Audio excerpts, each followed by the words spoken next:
There is a smell to despair. Not the poetic kind writers dress up in pretty metaphors. The real kind. The kind that lives in the back of your throat after 12 hours of hauling coal in a tunnel so narrow your shoulders scrape both walls. The kind that coats your lungs like tar, so thick you wonder, in those quiet moments between swings of the pickaxe, if you will ever again remember what clean air tastes like. That is the smell of the Northern Reach mines. And tonight, in the year the pack historians will later call the Year of Reckoning, that smell is about to be interrupted by bootsteps. Heavy ones. The kind that belong to a man who has never in his life apologized for taking up space. He did not come here looking for a queen. He came looking for answers. What he found instead will shatter every law the pack has honored for 300 years. What he found instead will force the most powerful council of elders in the werewolf kingdom to drop to their knees on cold stone and beg. What he found instead was her. Buried. Chained. Covered in soot so thick she had almost forgotten what she was underneath it. Almost. To understand what Alpha Selim Voss was doing in the most forsaken corner of the werewolf territories, you first need to understand what kind of man he was. Not the kind of alpha you read about in the old stories. Not a man who wore his power like a crown, tilted at an angle so everyone could admire it. Selim was the kind of man who wore his power like a scar. Close to the skin. Quiet. The kind you only noticed when the light hit it at exactly the wrong angle. He was 34 years old. He had run the Eastern Pack for 6 years, since his father died in the territorial wars, and in those 6 years he had rebuilt 3 collapsed alliances, negotiated 2 border treaties that everyone said were impossible, and buried exactly 11 men he considered brothers. He did not sleep well. He had not slept well in years. Most people assumed that was the burden of leadership. His second-in-command, a broad-shouldered wolf named Orin, had once told him, "Alphas carry the pack's weight so the pack can rest." Selim had looked at him for a long moment and said nothing. Because the truth was heavier than that, and some truths you do not speak out loud. The truth was that Selim had been searching for something for 6 years. Not territory. Not power. Something he could not name. Something that lived in the edges of his instincts, that old animal knowing that the wolves before him had called the pull. The inexplicable, bone-deep certainty that something essential was missing. That somewhere in the world, a piece of the universe that belonged specifically to him was waiting to be found. He had stopped talking about it after the first year. It made him sound like a fool. Alphas did not wait around for destiny. But destiny, it turned out, was not waiting around either. It came in the form of a rumor. Rumors were a currency Selim dealt in carefully. He had learned early that most rumors were just fear with a story attached. But this one was different. This one had teeth. It started with a trade caravan from the Northern Reach, a convoy of coal suppliers who serviced the capital markets. One of their handlers, a wiry man named Petch, had gotten very drunk at a border tavern and said something that caught the ear of one of Selim's information runners. "There's a girl in Mine 7, Petch had slurred, his eyes darting around the room like a cornered animal. Been there 2 years at least. Nobody knows where she came from. Nobody asks. But I'll tell you something that ought to scare you, she don't bleed the same as the rest of them. The overseers know it. They just don't want anybody to know they know." The runner had leaned in. "What do you mean she doesn't bleed the same?" Petch had looked down at his drink. "I mean," he whispered, "that when they whipped her that first month to break her in, like they do all the new ones, the marks healed before the overseer put his shirt back on." The runner had sent that report to Selim within 48 hours. Selim had read it 3 times. Then he had stood up from his desk, walked to the window of his study, and stared out at the tree line for a very long time. Accelerated healing. Not impossible for a wolf. But the speed Petch described, that was royal blood. That was the specific, ancient gift carried only by the original bloodlines. The ones that had ruled the pack before the council took over. Before the massacre. Selim's jaw had tightened. The royal massacre was history now, 22 years old, glossed over in the council's official records with careful language about necessary transitions of power and the burden of succession. What it actually was an assassination. Every member of the royal bloodline hunted down and eliminated so the High Council of Elders could consolidate control without the inconvenience of a legitimate heir. Every member. Or so they had claimed. The princess had been 4 years old when the massacre happened. Small enough to hide. Small enough to be missed. The rumor, the one that the council had worked for 22 years to stamp out, was that she had survived. Selim had never fully believed it. Until now. He assembled a team of 4. Only wolves he trusted with his life, which at this point meant only wolves he had bled beside. He told them nothing except, "We're going north. Pack light. Tell no one." Oren had given him a long, assessing look. "This is about the rumor, isn't it?" Selim had looked back at him with those dark, unreadable eyes. "Get your boots." The Northern Reach was everything its name suggested and less than nothing its name promised.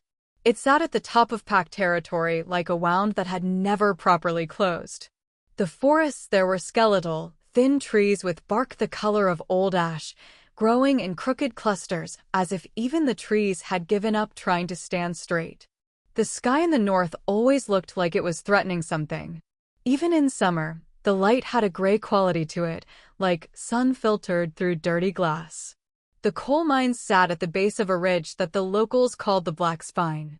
There were 7 of them, Mine 1 through Mine 7, carved into the earth at different depths, each one darker and more suffocating than the last.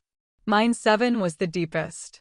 Mine 7 was where they sent the workers who had either done something to earn punishment or simply had no one who would miss them.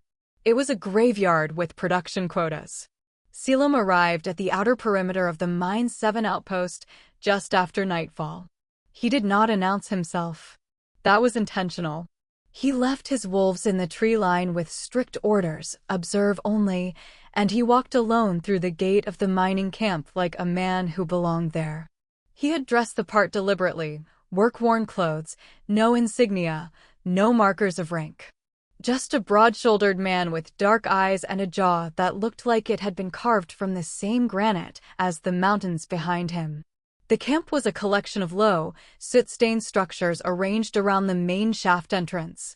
There were fires burning in iron barrels, and around those fires sat overseers, thick-necked wolves in worn leather, most of them holding cups of something that steamed. They were not particularly alert. There was nothing out here worth being alert for. Nothing ever happened in Mine 7 except coal and misery, and both were entirely predictable. A few laborers moved between the structures on errands, haggard figures with the particular kind of exhaustion that lived not just in the body, but behind the eyes. Selim watched. He was very good at watching. He scanned each face methodically. Male, male, male, female, too old, male, female, male. He stopped. At the far edge of the camp, near the secondary shaft entrance, a figure was hauling a load of coal debris in a wide iron sled. The figure was slight, noticeably smaller than the other laborers, but moving with a kind of mechanical, relentless rhythm that suggested a body that had long ago stopped arguing with its own suffering and simply continued. Even at this distance, Selim could not see much. Heavy canvas work clothes. A hood pulled low. Hands wrapped in strips of cloth, the kind you wrapped your hands in when the iron chains had already done their damage and you were trying to preserve what was left. But there was something. He could not explain it the way a scientist would explain it. He could only tell you that every animal instinct he had spent 34 years developing went suddenly, completely still. The way the forest goes still before a lightning strike. The way the world holds its breath before everything changes. His nostrils flared almost imperceptibly. And through the coal dust and the sulfur and the smoke and the sweat of 40 laborers, he caught something. Something that did not belong here. Something that smelled like the first breath of air after a long time underground. Something ancient and clean and unbearably familiar, like a word you'd forgotten you knew until someone spoke it aloud in a quiet room. His feet moved before his mind gave the order. The secondary shaft entrance was lit by 2 torch brackets, which meant the shadows between them were deep enough to hide in and deep enough to have a conversation no one else could witness. Selim positioned himself at the edge of the shadow and waited. He did not have to wait long. The figure with the sled reached the shaft entrance, paused to unhook the sled from the guide rope, and in doing so turned. And for the first time, Selim saw her face. Or what was visible of it beneath the grime. It was the grime he noticed first. That probably sounds strange, but understand that the Northern Reach coal left a particular kind of residue. Not just black. A deep, blue-gray darkness that settled into the skin and creased at every expression line and sat in the hollows beneath the eyes and made every face look ancient, made every person look like they were slowly being absorbed by the earth they were digging through. Her face had been living under that grime for what looked like a long time. But underneath it, even through it, there was something that the grime could not quite cover. Something in the architecture of her face, the exact placement of her cheekbones, the line of her jaw, a geometry that did not belong in a coal mine. The kind of face that belonged in the portraits that used to hang in the great hall of the royal seat before the council had them burned. She had not seen him yet. She was focused on the sled, methodical, unhurried, moving with the practiced efficiency of someone who had learned the hard way that rushing anything in a mine was how you got hurt. Her hands were the thing that broke something open in his chest. They were wrapped in those strips of cloth, yes, but where the cloth had worn away at the knuckles, he could see the damage underneath. The cracked, coal-blackened skin. The evidence of months of iron chain contact, that particular pattern of scarring that overseers euphemistically called discipline marks. She had been chained. Regularly. She had been chained, and she had healed, and they had chained her again. Someone knew what she was. Someone was keeping her here precisely because she kept healing. Because she was too valuable to kill and too dangerous to free. The rage that moved through Selim in that moment was not the hot, explosive kind. It was the cold kind. The kind that has learned to wait. The kind that is patient because it already knows it will have its answer. The only question is when. He stepped out of the shadow. Hey! His voice was low. Just loud enough. She went absolutely still. Not the still of someone startled. The still of someone who had learned that sudden noise was usually followed by something painful, and the fraction of a second between the noise and the pain was the only preparation you got. The survival still. It made his chest ache in a way he did not have language for. I'm not going to hurt you, he said. Just as low. Just as even. Slowly she turned. And he saw her eyes for the first time. They were gray. Not the dull, hopeless gray that the Northern Reach did to people over time. Not the ash gray of someone whose light had gone out. They were storm gray. Steel gray. The gray of a sky that is absolutely full of something and has not yet decided what to do with it. Those eyes looked at him with a wariness so practiced it had become architecture, built into the very way she held her face, the very way she angled her shoulders, the geometry of a person who had learned to be ready for anything and trust nothing. She said nothing. When did you last eat? He asked. A flicker in those eyes. Not what she expected. That's none of your concern. Her voice was rough from disuse, or perhaps from the coal dust that lived in everyone's lungs out here. But even rough, it carried something. A precision. The kind of diction you didn't develop hauling coal in the Northern Reach. You're right, he said. It's not. He held out the leather wrap he'd brought from the camp supply he'd passed on his way in. Inside it, dried meat, hard bread, a small block of salt cheese. She stared at it like it was a trap. Because in her experience, it probably was. What do you want for it? She asked. And the way she asked it, the resignation already layered underneath the question, the awful practicality of it, made him want to put his fist through the wall of the nearest structure. Nothing, he said. Eat it. Or don't. I'm not going anywhere. She looked at him for a long, measuring moment. Then she took the food. She didn't eat the way a woman eats when she's performing composure. She ate the way someone eats when they've gotten very, very honest with their own hunger. Quickly. carefully. Every bite accounted for. He watched her and said nothing. When she finished, she folded the leather wrap with a neatness that was somehow heartbreaking, the instinct of someone who understood that nothing was disposable, and held it out to him. "Who are you?" she asked. "Passing through," he said. Those storm eyes narrowed slightly.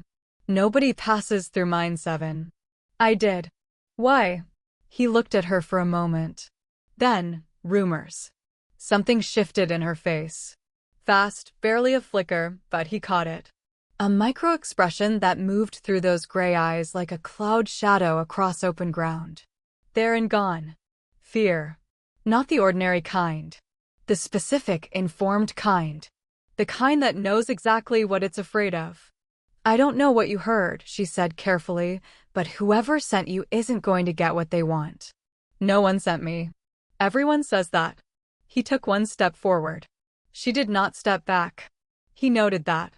"I need to see your arm," he said quietly. The air between them went electric. "No. I'm not asking to be cruel. I'm asking because I need to know something, and the only way to know it is to see." "You need to leave," she said.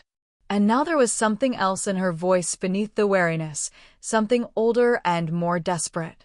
"Whatever you think you found here, you're wrong. Leave, and don't come back." "I can't do that." "Why?" Selim Voss, Alpha of the Eastern Pack, a man who had not spoken with vulnerability since the last night of his father's life, looked at this coal-black, chain-scarred, suspicious, magnificent stranger, and said, very quietly, "Because something in me has been looking for you for 6 years. And I am not walking away from that. Not tonight. Not ever." She stared at him. In the torchlight, something cracked open in those storm-gray eyes. Hairline fracture. The kind you make when you have been guarding something so hard, for so long, that the guard itself starts to forget what it's protecting. Her jaw worked silently for a moment. Then, with the slowness of someone making a decision they know they cannot take back, she pushed back the sleeve of her work coat.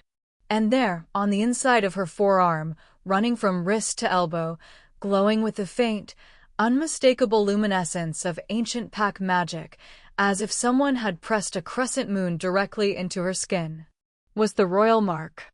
The mark of the first blood. The mark that could not be faked. The mark that could not be tattooed or replicated or conjured by any means known to living wolves. The mark that appeared on the body of the rightful heir of the royal bloodline at birth and deepened with every passing year. This mark was deep. This mark was 26 years deep. Selim went very still. He had seen drawings of the royal mark in the old texts. He had seen the symbol carved into the original pack seal that the council had tried to have destroyed, and that his father had quietly preserved. He had never thought, in his most private, unguarded moments, that he would see it in real life. His eyes moved from the mark to her face. And what he found there was not the face of a victim. It was the face of a woman who had been carrying a secret so enormous it should have crushed her, and had not been crushed. A woman who had learned how to be buried and how to keep breathing at the same time. A woman who was terrified. And absolutely, utterly magnificent. "What is your name?" he asked. His voice was barely above a whisper. She held his gaze for a long moment. "Seraphine," she said. "My name is Seraphine Arvane. And before you say another word, I need you to understand that knowing my name puts you in danger. Knowing my face puts you in danger. And whatever you think you're about to do, you should walk away now, while you still can." "I've been walking away from things my whole life," Selim said quietly. "I'm tired of it." Something in her face broke and rebuilt itself in the space of 3 seconds. "You don't know what they'll do to you," she whispered. "No." His jaw set. "But I know what they did to you. And I know which one I can live with." The overseer's name was Brock, and he had been managing Mine 7 for 11 years. He was the kind of man who had been given a small piece of power and had spent 11 years treating that small piece like a kingdom. He was thick across the shoulders and narrow in the eyes, and he had a particular way of addressing the laborers, not shouting, because shouting was for people who were unsure of their authority. He spoke softly and close so that only the person he was speaking to could hear. He found that much more effective than yelling. He found out about the intruder approximately 8 minutes after Selim appeared at the secondary shaft. One of the junior overseers had spotted him and run to fetch Brock, and now Brock was walking toward the shaft entrance with 3 of his largest men at his back, his expression carrying the particular kind of irritation reserved for people who disrupted his nightly routine. He came around the corner of the shaft housing and stopped. He saw the intruder. Big man. No markings he could identify. Standing very close to Subject 7, which was what Brock called the girl in his logs, because using her actual name felt like a complication he did not need. Subject 7 was looking at the intruder with an expression Brock had never seen on her face in 2 years of managing her. She was looking at him like he was real. Like he was something that could last. Brock did not like that. Hey. He kept his voice measured. Professional. This is a restricted camp. You need to identify yourself and explain what you're doing talking to that laborer. Selim turned. And Brock felt, for the first time in 11 years, the cold trickle of something he had forgotten the name of. The man's eyes were dark. Not angry dark. Not threatening dark. Certain dark. The eyes of someone who had already decided how this conversation ended and was simply waiting for Brock to catch up. She's not a laborer, Selim said. His voice was unhurried. Almost conversational. She was never a laborer. I don't know what you've been told. She's the princess.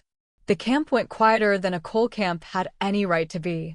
Brock's 3 men exchanged glances. The junior overseer who had brought the alert was standing 10 feet back, and Brock heard the particular silence of a person choosing whether or not to run. Brock himself took a careful breath. I don't know what you've been drinking, he said slowly, but I'm going to need you to step away from the law. If you take one more step toward her, Selim said, you will need to write your next instruction with your left hand. Because your right hand will be otherwise occupied. Brock stopped. This was the part of being an overseer that the job description did not adequately prepare you for. You were the biggest man in most rooms in the Northern Reach. You had a staff and a council contract and 11 years of unchallenged authority. But there was a specific kind of man, rare, which was why you could go 11 years without encountering one for whom your authority simply did not register. Not because they were reckless or stupid. Because they operated on a completely different system. A system in which the only currency that mattered was what they were willing to do. And what this man was willing to do was visible in every line of his body. Take him, Brock said to his men. And that was the last calm moment in Mine 7 for the next several hours. What happened in the 60 seconds after that order was given was not, strictly speaking, a fight. A fight implies some uncertainty about the outcome. What happened was more like a demonstration. Selim moved with the particular efficiency of a wolf who has been fighting since before most men are old enough to understand what fighting is. Not the wild, adrenaline-soaked explosion of someone who fights from anger. The calm, deliberate, almost bored precision of someone who has cataloged every possible outcome and selected the fastest path to the specific one they want. The first man reached him in 4 seconds and was on the ground in 5. The second man lasted 3 seconds longer because he was smart enough to come at an angle. The third man looked at the first 2 on the ground, looked at Selim, and took a large step backward, which was the wisest decision he had made in a very long time. Brock stood very still. Selim straightened.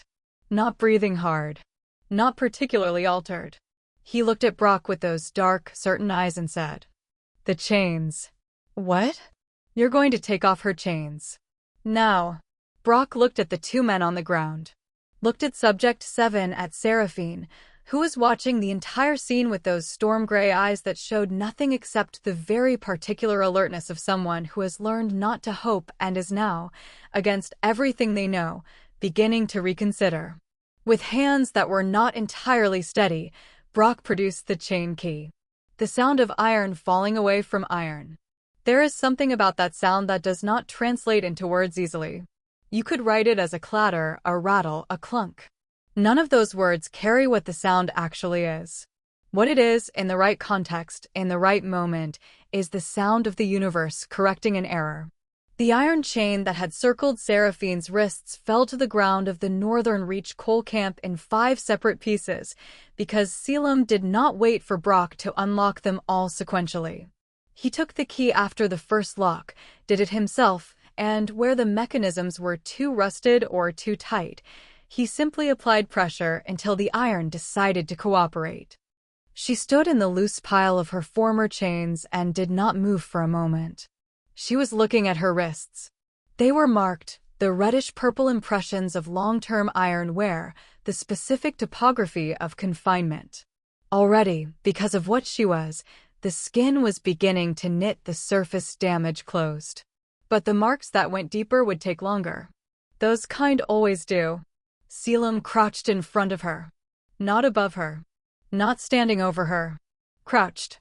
Deliberately at her level. "We're going to move fast once we leave this camp," he said. "Tell me what you need." She stared at him. She stopped. Tried again. "You're asking me what I need?" "Yes.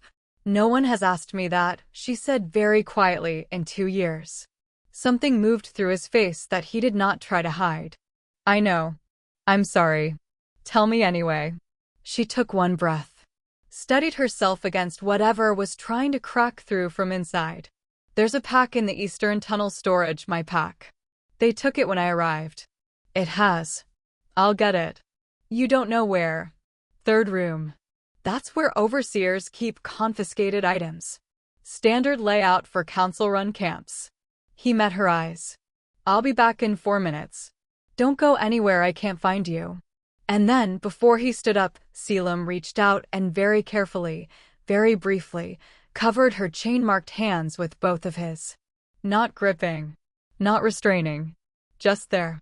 As if saying, "You're not alone in this anymore." He was back in 3 minutes and 40 seconds. They moved through the night at a pace that would have broken a lesser person. Seraphine was not a lesser person. 2 years in the Northern Reach mines had done many things to her, none of them good, most of them permanent in the ways that matter. But they had also done something the overseers had not intended. They had stripped away everything that was not essential. The way extreme conditions sometimes do. The way fire burns everything that isn't bone. What was left was bone. She ran beside Selim through the black-spined forest with the silence of someone who had learned to move without being heard, and the endurance of someone who had learned the hard way that stopping was a luxury she could not afford. Oren and the other 3 wolves fell in around them naturally, a moving formation that any trained eye would recognize as protective, and for the first part of the run, no one said anything. It was Seraphine who broke the silence, approximately 2 miles out from the camp. "Where are we going?" "Safe house first," Selim said. "Running, but barely winded. Eastern Territory, 2 days out. After that, the capital." She glanced at him. Those storm eyes catching the pale moonlight through the tree canopy. "The capital. You want to walk into the High Council seat." "I want to walk into the throne room," he corrected. "There's a difference." She ran another 20 strides in silence. "They'll kill you," she said. Not a threat. A statement of actuarial fact. "They'll try. They killed everyone else." "Yes," he said. "I know." Another stretch of silence. The forest moved around them, the ashbark trees and the pale undergrowth and the sound of their breath and their boots. "Why are you doing this?" she asked. He ran for a moment before answering. "Because it's right," he said simply. "That's not enough of a reason to die for someone you don't know." "No," he agreed. "It's not." And he looked at her, briefly, as they ran, those dark eyes in the moonlight, carrying something that was entirely too complicated for a forest at 3 in the morning. "Good thing that's not the only reason." Seraphine said nothing. But something shifted in the way she was running. Some quality of the tension in her body, not releasing exactly. More like making room. The way a held breath finally starts to let air in around the edges. The safe house was a structure that did not appear on any council map. This was intentional. It sat in a valley between 2 ridges, a stone building half buried in hillside growth, accessed by a path that required knowing exactly where to step and in what order. Selim knew this because his father had built it. His father had built several things that did not appear on official maps because his father had understood, long before the council confirmed his understanding, that the day would come when having places to hide would matter more than having places to be seen.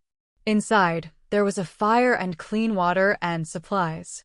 There was also, critically, soap. Seraphine stood in front of the basin in the back room and looked at herself in the water's surface. She had not seen a true reflection in 2 years. She had become practiced at not looking for them, at keeping her eyes on the task in front of her, at making the daily discipline of not seeing herself into something automatic. It was a necessary survival strategy. Seeing yourself too clearly in a place like Mine 7 was dangerous. It reminded you of the distance between what you were and where you were, and that distance could swallow you. But now she was here. And there was water. And there was a small cake of soap on the basin's edge. She worked slowly. 2 years of coal grime does not yield to a single washing.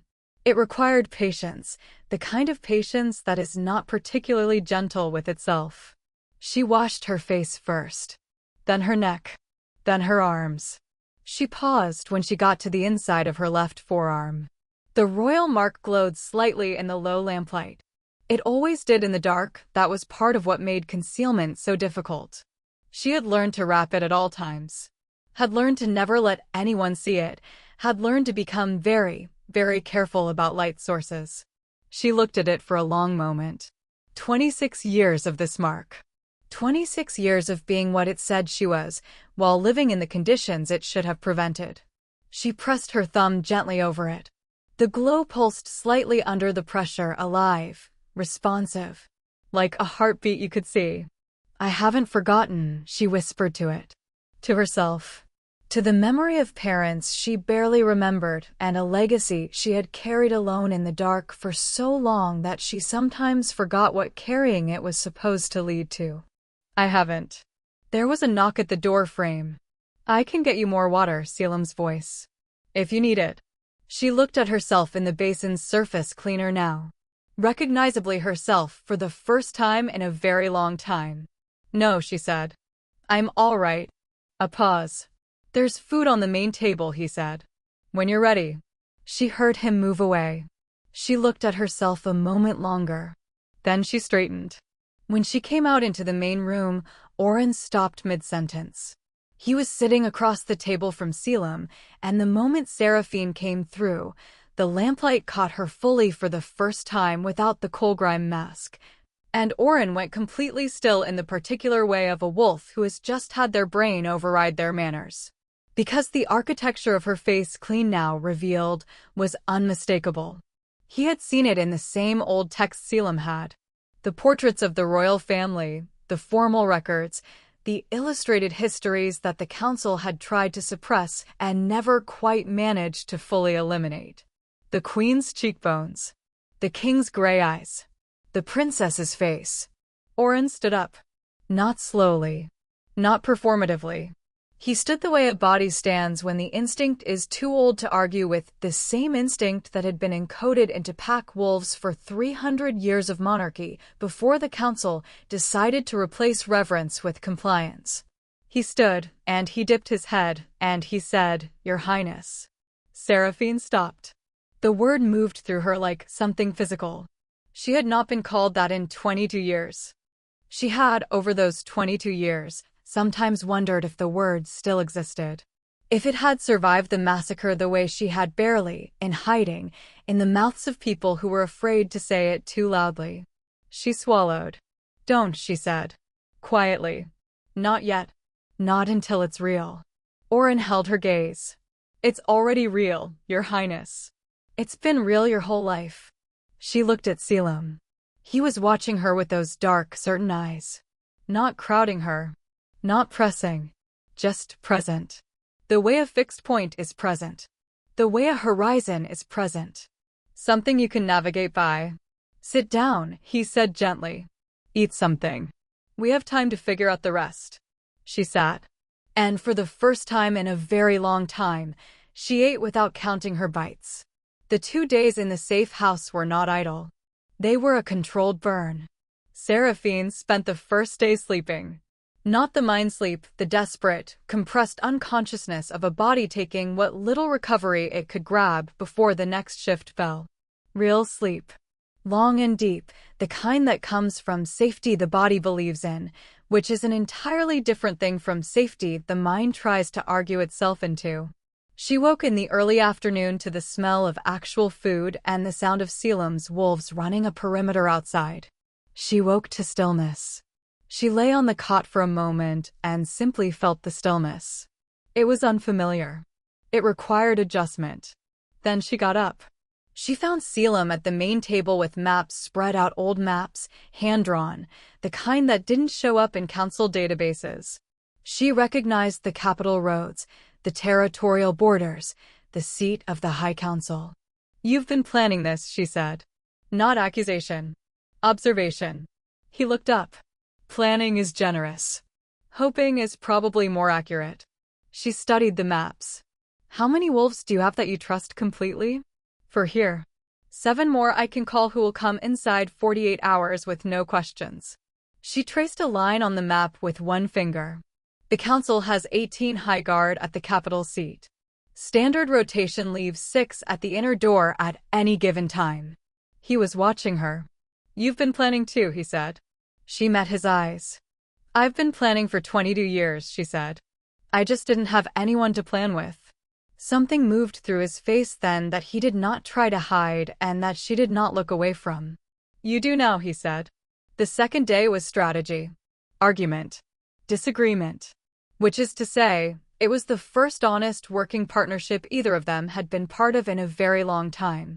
She pushed back on his timing too fast, she said. They needed more wolves. He pushed back on her route, too exposed through the central road. They needed the eastern pass. She said the eastern pass added a day. He said one day was worth it if it meant they arrived with the element of surprise. She said they would not have the element of surprise regardless, because the council would have heard about the Mine 7 incident by morning. He stopped. "You're right," he said. She blinked. "I what?" "You're right. They'll know by morning. Which means we move tonight, not tomorrow."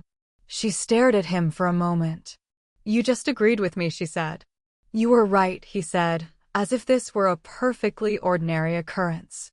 "The overseers in mine management," she said carefully, "did not have a habit of agreeing with me." "Good thing," he said, "that I'm not an overseer." They rode out as the second day's sun dropped below the ridge. 11 wolves, 1 alpha, and 1 princess who had spent 2 years in a coal mine and still stood like she owned every inch of ground she stood on.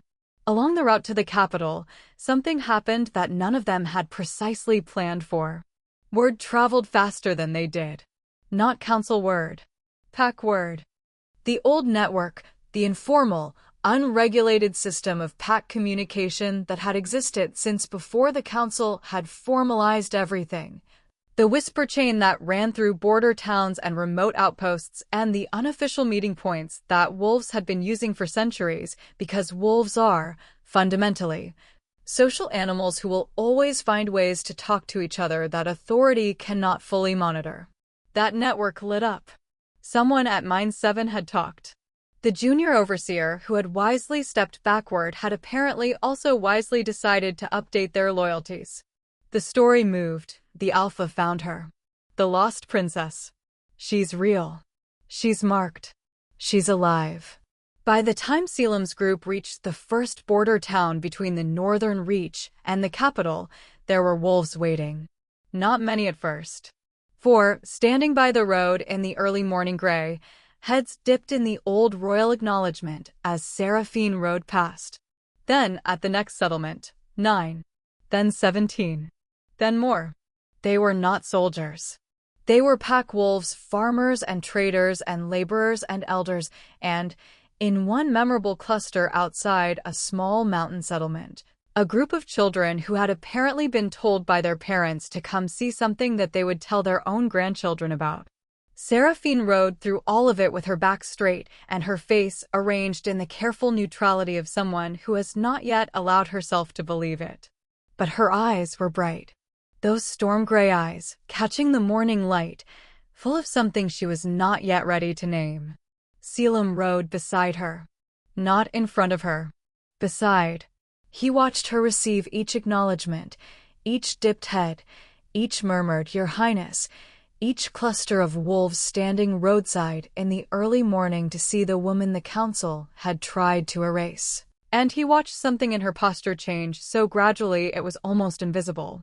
The way a person changes when they remember, slowly and against their own resistance, that they were never nothing. That the darkness they lived in was always temporary. That the mark they carried was always true. She was coming back to herself. On the second night of travel, they stopped at a ridge overlooking the valley that held the capital. The city lights were visible below, the amber glow of the council seat, the spread of the city around it. Seraphine stood at the ridge's edge and looked at it for a long time. Selim came to stand beside her. For a while they just stood there, side by side, watching the city that had once belonged to her family burn its own lights without knowing what was coming. "Are you afraid?" he asked. She considered this honestly. "Yes," she said. "I've been afraid for 22 years. A pause. "That's not new." "What is new?" She was quiet for a moment. "That I'm not afraid alone," she said. He did not say anything, but his hand, hanging at his side in the dark, found hers. And she did not pull away. The High Council of Elders convened an emergency session at the capital seat on a morning that started normally and ended as the most significant day in 300 years of Pack history. There were 7 council members. They sat around the ancient table in the council chamber, a room of high stone walls and elaborate carved wood, the architecture of institutional authority, the room from which the Pack had been governed since the council took power 22 years ago.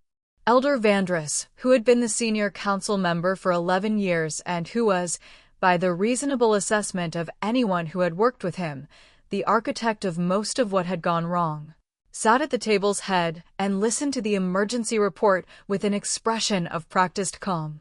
The Mine 7 incident. The Alpha. The laborer. She was moved, he said. Not a question. She is not in Mine 7, Elder. She left with the Alpha and... I can hear, Vandris said quietly. What I am asking is, was she moved to a secondary site before? Elder. The guard at the chamber door, a young wolf whose composure was clearly being tested. There are people at the gate. A significant number of. The sound reached them then. Through the stone walls of the council chamber. Through the high windows. Through the architecture that had been built specifically to feel impregnable. The sound of a very large number of wolves. Not riot noise. Not the screaming chaos of a mob. Something older. Something quieter and therefore more terrifying. The sound of an assembly. Vandris stood. He walked to the high window and looked down. The courtyard below the council seat was full. He had difficulty, in the first moment, fully processing what he was seeing. Because the council seat courtyard held, at capacity, approximately 200 pack wolves. What was below him now exceeded that by a significant number. And at the front of it, at the gate, walking with the kind of calm that makes everything around it seem like it's moving too fast, were 2 figures. A large man with dark eyes. And beside him, a woman. Even at this distance. Even through a high window in morning light. Vandris recognized her. He had been a young council member 22 years ago. He had been in the room, the one they did not put in the official records, when the order was given. He had seen the royal family's portraits. He had, in his private moments, studied the faces of the people he had helped remove from power, in the way that people study things they are trying not to be haunted by. He would have recognized her face anywhere. Close the gate, he said. Elder, the gate is the guard detail is not. Close. The gate. The gate, the young guard said, very quietly, has been opened from the inside. Elder, the inner guard, they've stood aside. The throne room was a place of deliberate magnificence. High ceilings. Stone columns. The original Pack throne on its raised stone platform, vacant for 22 years, draped in a ceremonial cloth, Preserve the way you preserve something you've decided to repurpose as a symbol of absence. Seraphine walked into it and looked at it for a moment. The council elders were assembled before it. All 7. They had not been given a choice about being assembled. The wolves who had opened the inner gate had seen to that. Vandris stood at the center. He was looking at her the way a man looks at the specific consequence he spent 22 years trying to prevent. "This is illegal," he said. His voice, to his credit, was nearly steady. "Whatever you think you've found, whatever mark you claim." "I don't claim it," Seraphine said. Her voice carried in the stone room without effort. The acoustics of that space had been designed for exactly this. For a voice that held authority to carry to every corner without raising itself. "It was given to me at birth, by lineage that predates this council by 3 centuries. But I'll let you see it, since you seem to need the reminder." She pushed back her left sleeve. In the throne room light, the high windows of that room facing east, designed by the original architects to flood the space with morning light for exactly this ceremonial purpose, the royal mark on her forearm blazed. Not glowed. Blazed. The wolves assembled behind her, the 11 Selim had brought, and the hundreds who had followed from the road, who now filled the corridors and antechambers and courtyard. Those wolves saw the mark, and the sound that moved through them was not a shout. It was a recognition.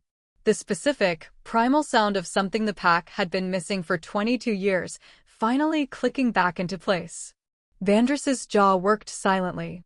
Around him, the 6 other council elders were performing various calculations, the kind of fast political mathematics you run when you realize that the side you have been on for 22 years is about to become the losing side. "The council," Seraphine said, "has governed by default in the absence of a legitimate heir. That absence is now resolved. You cannot simply walk in here and—" "I didn't walk in," she said. "I walked back." A pause. "And I brought everyone who came with me.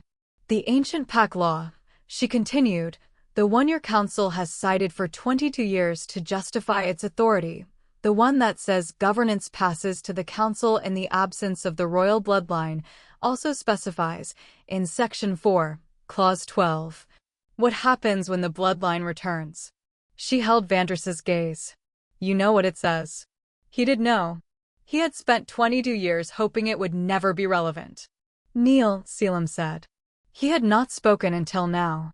He had stood beside her, always beside, never in front, and let her carry this room the way it was always hers to carry.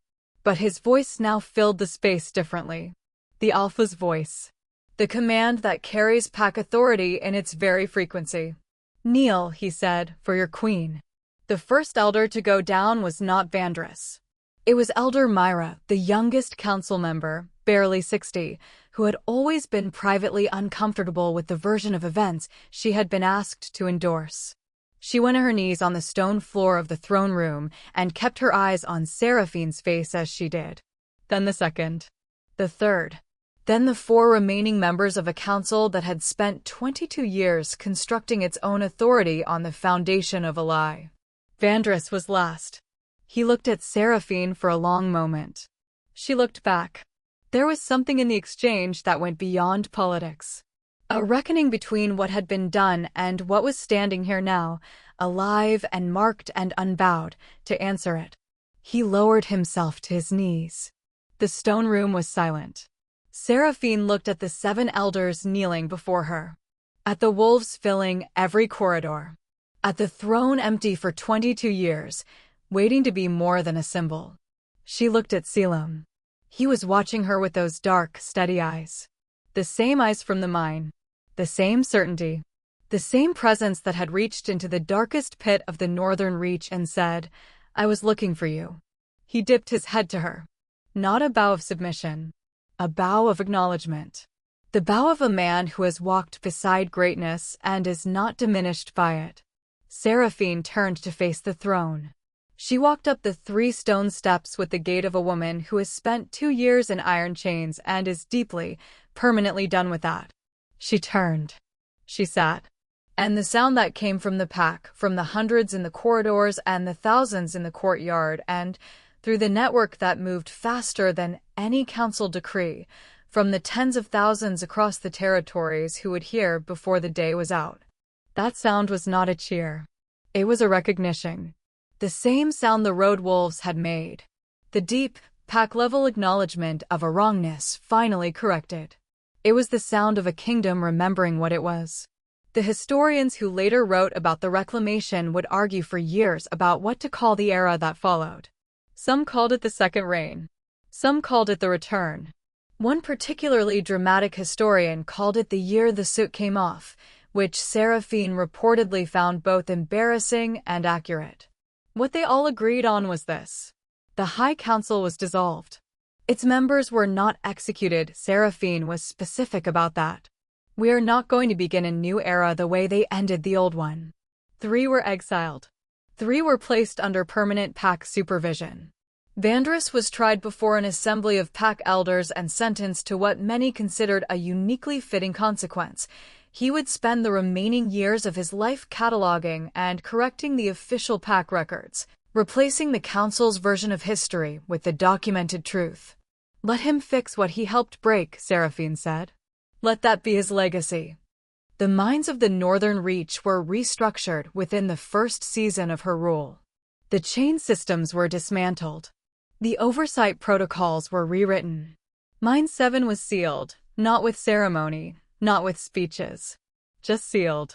Some places, she told her new council, should become only history. Selim returned to the Eastern Pack. For approximately 6 weeks. He came back because, as he explained to Oren with the particular terseness of a man who has made up his mind and has no interest in discussing it, she's rebuilding a kingdom.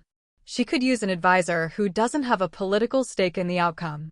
Oren had looked at him for a long moment. An advisor, Oren said. Yes, right.